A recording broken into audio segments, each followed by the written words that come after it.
wabarakatuh. Baik, hari ini kita akan melakukan penyuluhan mengenai konsep PTM pada lansia. Sebelumnya perkenalkan, nama saya Emi Triawati Ali AMK.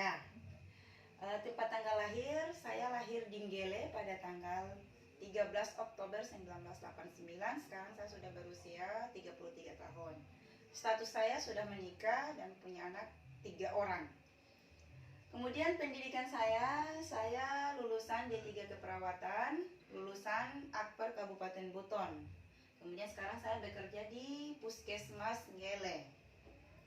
Baik, kita masuk di tujuan pembelajaran. Jadi tujuan kita belajar pada hari ini yaitu pertama, ibu bapak sebagai peserta ini mampu menjelaskan tentang masalah penyakit tidak menular. Kemudian yang kedua yaitu peserta mampu menjelaskan deteksi dini penyakit tidak menular pada usia produktif dan lansia. Baik, kita masuk di faktor resiko penyakit tidak menular. Jadi satu faktor resiko yang tidak bisa dirubah. Jadi faktor ini tidak bisa dirubah seperti usia, jenis kelamin, dan genetik. Yang kedua yaitu faktor resiko yang bisa dirubah. Artinya kita bisa modifikasi, ini tergantung kita. Seperti merokok, kemudian kurang aktivitas, pola makan yang tidak sehat, obesitas, darah tinggi, dan prediabetes. Baik, kita masuk di merokok. Ibu-ibu sudah tahu apa itu merokok? Tahu. Ya, jadi rokok itu adalah hasil olahan dari tembakau.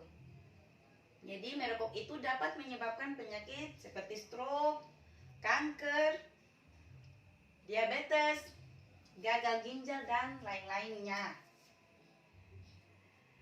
Kemudian kurang aktivitas fisik. Jadi aktivitas fisik itu, ibu-ibu tahu apa itu aktivitas fisik? Tahu. Apa? Contohnya? Membersihkan rumah itu termasuk aktivitas fisik. Jadi aktivitas fisik itu adalah semua gerakan tubuh yang dapat meningkatkan pengeluaran tenaga. Seperti membersihkan rumah, berkebun, mencuci, itu juga aktivitas fisik. Jadi aktivitas ini merupakan penyebab keempat kematian yang terjadi pada penyakit tidak menular. Kemudian kurang aktivitas itu bisa secara langsung maupun tidak langsung berpengaruh terhadap risiko lain seperti hipertensi, kadar gula darah tinggi, kolesterol tinggi, dan obesitas. Obesitas itu maksudnya kegemukannya ibu, berat badannya berlebihan. Kemudian stres. Jadi stres itu adalah reaksi seseorang baik secara fisik maupun emosional apabila ada perubahan dari lingkungan yang mengharuskan seseorang menyesuaikan diri. Jadi stres itu bagian alami dan penting dalam kehidupan. Jadi stres itu ada 3 ya, bukan hanya stres kita anggap kayak masalah seperti itu stres. Jadi stres itu pertama stres fisik. Stres fisik itu seperti rasa nyeri. Misalnya kita sakit itu juga stresor, penyebab stres, kelelahan fisik, dan lain-lain. Kalau stres secara psikologis itu disebabkan misalnya seperti kita kesepian, iri hati, itu juga stres, penyebab stres, maksudnya stresor. Kemudian stresor sosial itu penyebab seperti pengangguran, pensiun, dan perceraian. Kemudian obesitas.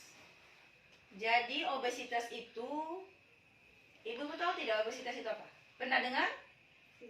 Tidak pernah. Jadi obesitas itu bahasa keren. Jadi bahasa dalam sehari-hari itu kita sebut kegemukan. Dia gemuk, berat badannya berlebihan.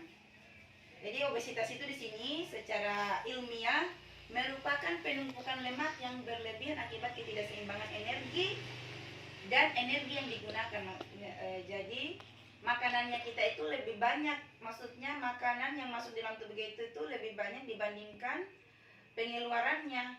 Jadi akhirnya bisa menimbulkan penimbunan lemak di dalam tubuh. Kemudian hipertensi atau juga disebut dengan tekanan darah tinggi.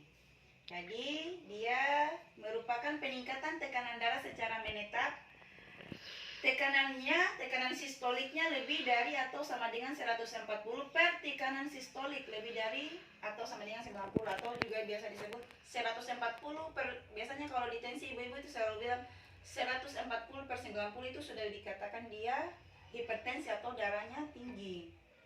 Gejalanya bisa kadang-kadang orang sakit kepala, kelelahan, mual muntah, dan lain-lain. Kemudian DM atau diabetes mellitus, pernah dengar?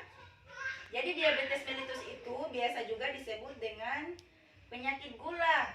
Bukan penyakit gula itu badannya kita manis, tidak. Penyakit gula itu maksudnya glukosa darah atau gula darah kita itu berlebihan, lebih dari normal. Jadi penyakit DM ini atau diabetes mellitus itu disebut penyakit menahun yang ditandai dengan kadar glukosa darah yang melebihi normal atau berlebihan secara menahun. Kemudian ada juga stroke. Jadi demikian yang bisa saya sampaikan. Lebih dan kurangnya saya mohon maaf. Wabillahi taufiq wal hidayah. Wassalamualaikum warahmatullahi wabarakatuh. Waalaikumsalam warahmatullahi wabarakatuh.